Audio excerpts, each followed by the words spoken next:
Hello students, this is Neelam. Dear student, आज की video में हम कवर करेंगे क्लास 8 से हमारा ज्योग्राफी की बुक का chapter number 4 agriculture. So dear student, इस चैप्टर को हमने अच्छे से पढ़ लिया है, अच्छे से रिवाइज कर लिया है बुक में भी और अलग से भी। तो चैप्टर को अच्छे से पढ़ने, इसको समझने के बाद अब हम आज की वीडियो में सोल्व करेंगे एनसीईआरटी बुक में जो क्वेश्चन दे रखे हैं उन क्वेश्चंस को और उनके आंसर फाइंड आउट करेंगे। ओके। तो एग्रीकल्चर में हमने एग्रीकल्चर की डेफिनेशन, एग्रीकल्चर के टाइप्स, फार्मिंग क्या होती है, फार्मिंग के टाइप्स, उसके बाद जो मेजर क्रॉप्स थी उनके बारे में, और इंडिया में जो फार्मिंग सिस्टम है और यूएसए में जो फार्मिंग सिस्टम है उसमें क्या डिफरेंस है, इसके बारे में हम अपने टॉपिक में, अपने पूरे चैप्टर में पढ़ चुके हैं। अब हमारे पास इसके क्वेश्चन आते हैं, एनसीईआरटी क्वेश्चन।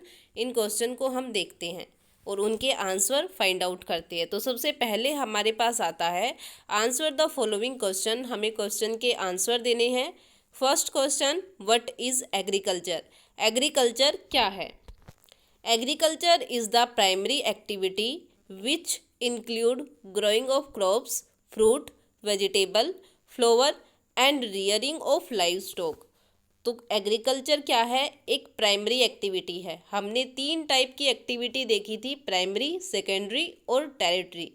प्राइमरी जिसमें हम रॉ मटेरियल को प्रोड्यूस करते हैं, प्रोडक्शन ऑफ रॉ मटेरियल होता है। सेकेंडरी जिसमें हम रॉ मटेरियल को फाइनल प्रोडक्ट में कन्वर्ट करते हैं। और टेरिटरी जो सभी सर्विसेज होती है वो टेरिटरी एक्टिविटी में आती है। तो एग्रीकल्चर जो है वो एक प्राइमरी एक्टिविटी है क्योंकि इसमें हम रॉ मटेरियल को प्रोड्यूस करते हैं।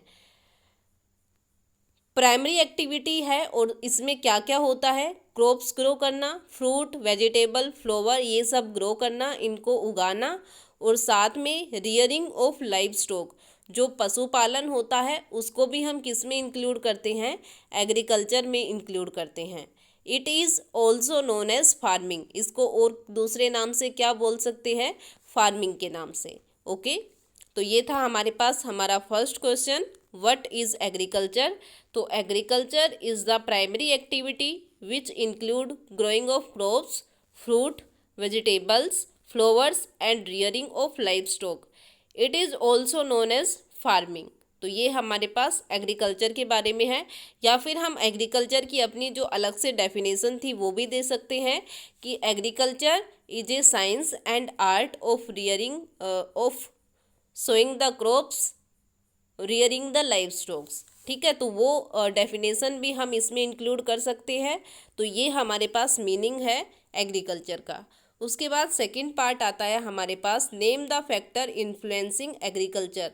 एग्रीकल्चर को कौन कौन से फैक्टर इन्फ्लुएंस करेंगे? अब हमें पता है अच्छे से कि हमारी कंट्री में ऐसा तो है नहीं कि हर जगह पर एग्रीकल्चर होता है, हर जगह खेती बाड़ी होती है। तो कुछ एरिया ऐसे होते हैं जहाँ पर खेती बाड़ी होती है, एग्रीकल्चर होती है, लेकिन कुछ जगह ऐसी है जहाँ पर नहीं होती। तो वो कौन कौन से फैक्टर हैं जो एग्रीकल्चर को इन्फ्लुएंस करते हैं? तो वो फैक्टर है हमारे पास टोपोग्राफी, सोइल एंड क्लाइमेट। ठीक है, तो ये तीनों चीज़ें इस बात पर इफ़ेक्ट डालेगी कि उस एरिया में एग्रीकल्चर होगा या नहीं होगा। टोपोग्राफी, वहाँ पर ज़मीन कैसी है, सोइल, वहाँ की मिट्टी कैसी है, फर्टाइल है या फर्टाइल उसमें फर्टिलिटी नहीं है। क्लाइमेट कैसा है वहाँ का, कि ऐसा क्लाइमेट तो नहीं है कि हमेशा वहाँ पर स्नोफॉल होता है या हमेशा ये वहाँ पर बहुत तेज़ गर्मी होती है या हमेशा वहाँ पर बहुत तेज़ बारिश होती है। तो हर चीज़ एग्रीकल्चर को इन्फ्लुएंस करेगी। तो ये था हमारे पास हमारा सेकंड क्वेश्चन पार्ट, जिसमें हमने एग्रीकल्चर को कौन कौन से फैक्टर इन्फ्लुएंस करते हैं उनके बारे में बता गया, टोपोग्राफी, सोइल एंड क्लाइमेट। उसके बाद हमारे पास आता है question number third, what is shifting cultivation? Shifting cultivation क्या होती है? What are its disadvantages? इसके डिसएडवांटेजेस क्या है, कमियां क्या है, वो बतानी है शिफ्टिंग कल्टीवेशन की। तो हमने देखा था कि फार्मिंग 2 टाइप की होती है, सबसिस्टेंस और कमर्शियल फार्मिंग। सबसिस्टेंस को हमने 2 पार्ट में डिवाइड किया था,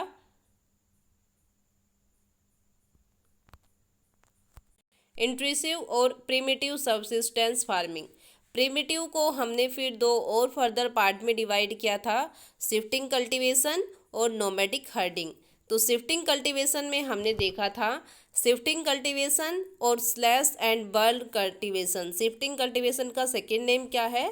slash and burn cultivation is a type of farming activity which involved clearing a plot of land by felling trees।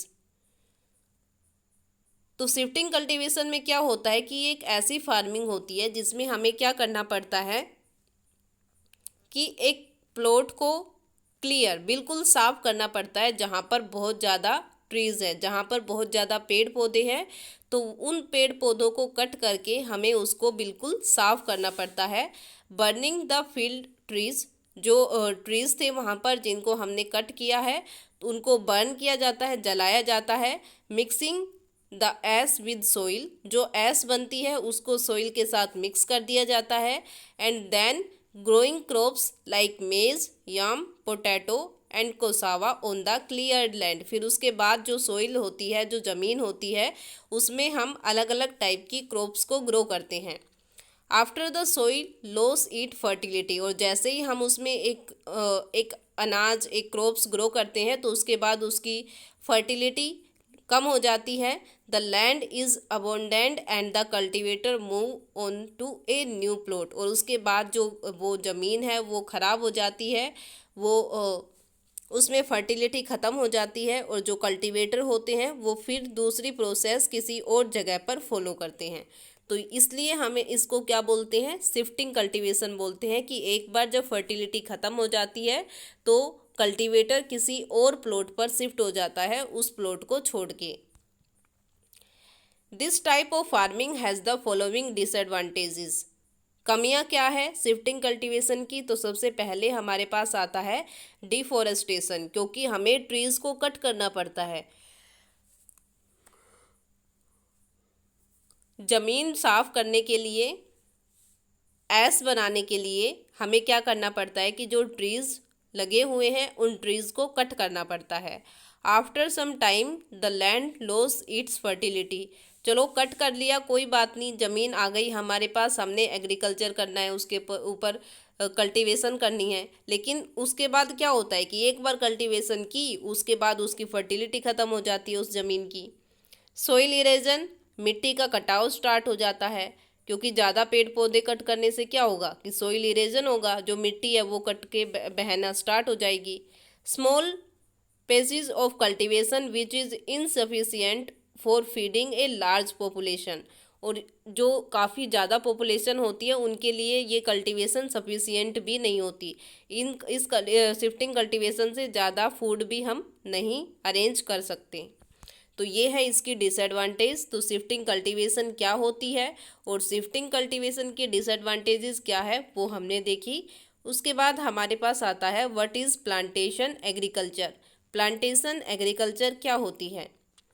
Plantation agriculture is a type of commercial farming where a single crop of tea, coffee, sugarcane, cashew, rubber, banana और cotton is grow. तो plantation क्या होता है कि ये commercial farming का type है और इसमें हम किसी एक सिंगल क्रॉप पर फोकस करते हैं, ना कि अलग अलग क्रॉप्स पर। ठीक है, और वो भी कौन कौन सी? जैसे T, coffee, sugarcane, cashew, rubber, banana और कॉटन। तो इनमें से हम किसी एक प्लांट को सिलेक्ट करते हैं और उसी क्रॉप्स को हम ग्रो करते हैं। Large amount of labour and capital is required in this type of farming. ज़्यादा कैपिटल, ज़्यादा पैसे की ज़रूरत पड़ती है और ज़्यादा लेबर की भी ज़रूरत पड़ती है हमें प्लांटेशन में। The produce is either proceed on the farm itself और नियर बाई फैक्ट्री। तो जो प्रोडक्शन होता है वो जो फैक्ट्रीज होती है उनके आसपास किया जाता है mostly. Major plantation are found in the tropical region of the world. ज़्यादातर प्लांटेशन जो है वो ट्रॉपिकल रीजन में पाए जाते हैं, जैसे rubber in Malaysia, coffee in Brazil, T in India and Sri Lanka. तो ये हमारे पास प्लांटेशन के बारे में बता रखा है कि प्लांटेशन क्या होती है, कैसे होती है और कहाँ कहाँ पर वर्ल्ड में प्लांटेशन किया जाता है। नेक्स्ट हमारे पास आता है name the fibre crop and name the climate condition required for their growth. मतलब एक कुछ फाइबर क्रॉप के नेम बताने हैं और ये भी बताना है साथ में कि अगर हमें उनको उगाना है, उनको ग्रो करना है, तो उनकी ग्रोथ के लिए कैसी क्लाइमेट कंडीशन ज़रूरी होगी। तो आंसर है हमारे पास jute and cotton are known as fibre crop. जो जूट और कॉटन होती है वो फाइबर क्रॉप्स मानी जाती है। The climate condition required for their growth are, और क्लाइमेट कंडीशन जो इनकी ग्रोथ के लिए चाहिए वो क्या है, जूट। जूट को हम क्या बोलते हैं, गोल्डन फाइबर भी बोलते हैं। ठीक है, तो अगर आपसे पूछे कि गोल्डन फाइबर किसको बोलते हैं, किसके लिए यूज़ करते हैं, तो गोल्डन फाइबर किसके लिए यूज़ करते हैं, जूट के लिए। High temperature more than 50 degree Celsius, तो टेम्परेचर कितना होना चाहिए जूट के लिए, हाई टेम्परेचर होना चाहिए 50 डिग्री सेल्सियस से ज़्यादा। हैवी रेनफॉल, रेनफॉल ज़्यादा होनी चाहिए। Warm and humid climate, climate कैसा होना चाहिए, गर्म, वार्म और ह्यूमिड, उसमें ह्यूमिडिटी भी होनी चाहिए। तो ये है जूट के लिए। कॉटन के लिए क्या चाहिए, high temperature around 30 to 40 degree Celsius. Temperature कितना होना चाहिए कॉटन के लिए, 30 to 40 degree Celsius. Low rainfall and most importantly 210 frost free day and bright sunshine. सबसे इम्पोर्टेंट जो रेनफॉल है वो लो होनी चाहिए, ज़्यादा बारिश नहीं चाहिए कॉटन को। और सबसे इम्पोर्टेंट 210 दिन, 210 डेज बिल्कुल फ्रस्ट फ्री होने चाहिए। ओके, और बहुत तेज़ सनलाइट जो ब्राइट सनसाइन होती है उसकी ज़रूरत होती है कॉटन के लिए। Mean lot of cloud free sunny day is essential for cotton growing. तो क्लाउड फ्री डेज जो होने चाहिए वो कॉटन के लिए सबसे बेस्ट माने जाते हैं। तो ये थे हमारे पास दो फाइबर क्रॉप्स और उसके लिए क्या क्लाइमेट कंडीशन चाहिए उसके बारे में। उसके बाद हमारे पास कुछ एमसीक्यूज क्वेश्चन आते हैं तो उनके बारे में हमें बताना है। हॉर्टिकल्चर मीन, हॉर्टिकल्चर का मतलब क्या होता है, growing of fruit and vegetable, primitive farming, growing of wheat. तो हॉर्टिकल्चर में हमने देखा था horticulture related to growing of fruit and vegetable, तो ऑप्शन ए हमारे पास राइट आंसर हो जाएगा। Golden fibre refer to, golden fibre किसके लिए यूज किया जाता है, टी, कॉटन, जूट, किसके लिए यूज किया जाता है, जूट के लिए, option C right answer. Leading producer of coffee, Brazil और इंडिया। सबसे ज़्यादा कॉफ़ी कहाँ पर प्रोड्यूस होती है, तो कहाँ पर होती है, ब्राज़ील में या इंडिया में। तो आंसर आ जाएगा हमारे पास ऑप्शन में रसिया भी है कि ब्राज़ील, इंडिया और रसिया में से किस में सबसे ज़्यादा कॉफ़ी प्रोड्यूस होती है, तो ब्राज़ील में सबसे ज़्यादा कॉफ़ी प्रोड्यूस होती है। उसके बाद हमारे पास क्वेश्चन आता है रीज़न बताने हैं, गिव रीज़न का क्वेश्चन है। इन India agriculture is a primary activity, India में एग्रीकल्चर एक प्राइमरी एक्टिविटी है, क्यों है, क्या रीज़न है कि इंडिया में एग्रीकल्चर एक प्राइमरी एक्टिविटी है। तो आंसर है हमारे पास 2/3 of India population is depend upon agriculture.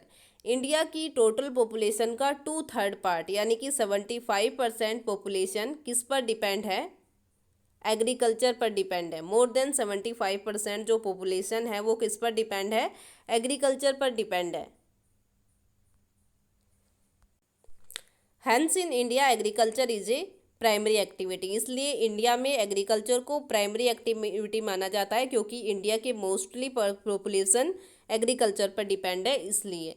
उसके बाद different crop are grow in different region, अलग अलग क्रॉप्स अलग अलग रीजन में ग्रो की जाती है, ऐसा क्यों है। Different crops are grow in different region because growing of crops depend upon the geographical condition. अलग अलग क्रॉप्स अलग अलग रीजन में ग्रो की जाती है, उगाई जाती है। तो क्यों उगाई जाती है, क्योंकि अलग अलग क्रॉप्स को उगाने के लिए अलग अलग ज्योग्राफिकल कंडीशन चाहिए। Demand of produce, labour and level of technology, उनकी प्रोडक्शन की डिमांड, उनके ऊपर लगने वाली लेबर, टेक्नोलॉजी हर जगह अलग अलग होती है और यही सब बातें क्रॉप्स के ऊपर भी, उनकी ग्रोइंग के ऊपर भी इफेक्ट डालती हैं। Favourable topography of soil, climate also play an important role in select of crop to be grow in that area. और क्लाइमेट और सोइल सबसे इम्पोर्टेंट पार्ट होता है। किसी एरिया में कौन सी क्रॉप ग्रो होगी, ये वहाँ की सोइल और क्लाइमेट पर भी डिपेंड होता है।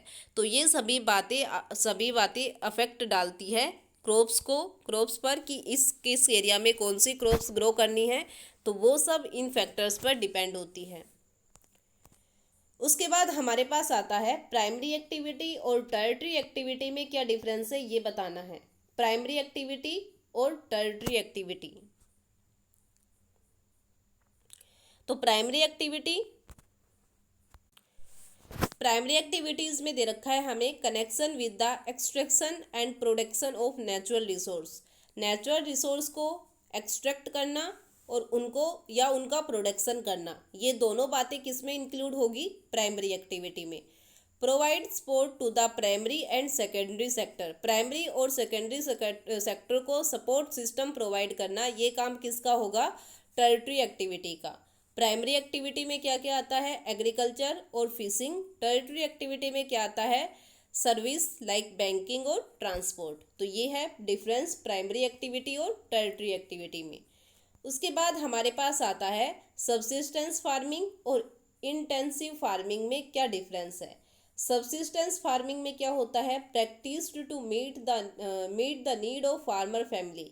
मतलब ओनली जब फार्मर अपनी फैमिली की नीड्स को कंप्लीट करने के लिए फार्मिंग करता है, तो वो आता है सबसिस्टेंस फार्मिंग में। लो लेवल की टेक्नोलॉजी होती है और लेबर घर के लोग ही काम करते हैं, बाहर से कोई लेबर नहीं ली जाती और आउटपुट भी बहुत कम होता है। तो ये होता है सबसिस्टेंस फार्मिंग में। इंटेंसिव फार्मिंग में होता है a type of subsistence farming. Intensive farming subsistence farming का ही एक पार्ट है और इसमें क्या होता है कि हम एक छोटे से प्लॉट पर एनुअल कल्टीवेशन करते हैं अपने जो सिंपल टूल्स है उनका यूज़ करके, लेकिन ज़्यादा लेबर यूज़ नहीं करते हैं। ओके, तो ये था हमारे पास सबसिस्टेंस फार्मिंग और इंटेंसिव फार्मिंग के बारे में।